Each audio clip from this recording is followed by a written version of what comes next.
sought information for a living. That is to say that ever since he returned from Korea, after having served with the armed forces, he had been working as a private investigator in Montreal. William Hamilton, a rich industrialist, had gotten in touch with him regarding a simple vandalism issue. Nothing to write home about. Not worth hiring a private eye either, just so he can drive for hours on rough roads.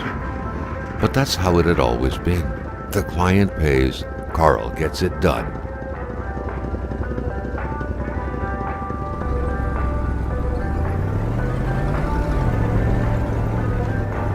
They had set up to meet at the general store, his client's business. Well, actually, the entire village had William Hamilton's name written all over it.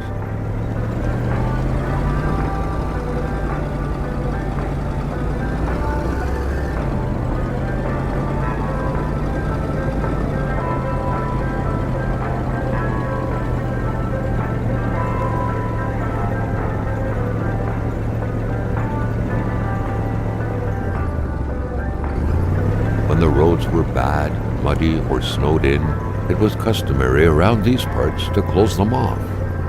But it was also customary to ignore those signs entirely and drive there anyway.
Emperor Duplessis, in spite of his conservative agenda, did a good job in colonizing the rural north, which helped to re-establish the region as an integral part of the province of Quebec. The blue fleur-de-lis could be seen fluttering in the wind here and there, taunting the red Canadian flags on the other side of the province's boundaries.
Still not a soul in sight.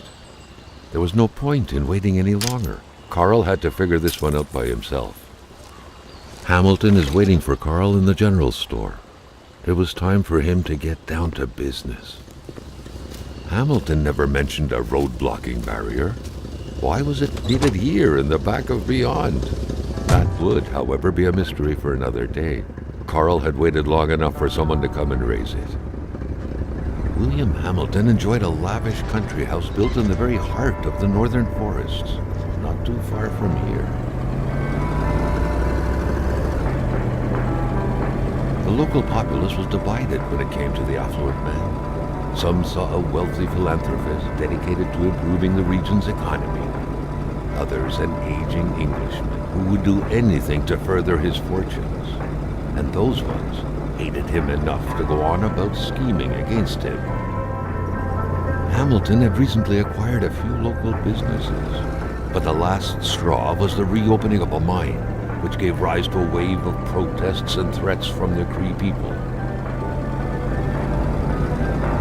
Given these circumstances, Carl reckoned that a good number of people must be feeling compelled to oppose Hamilton in one way or another. So far, only the industrialist's house had been a target, but soon enough, Carl thought, the target would become the man himself.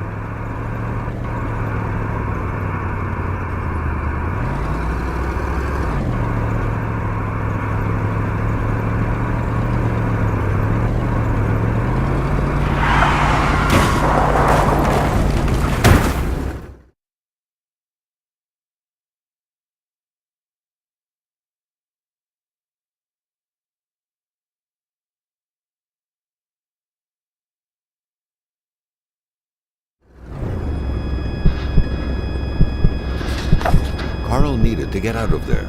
The cold and the pain required urgent care.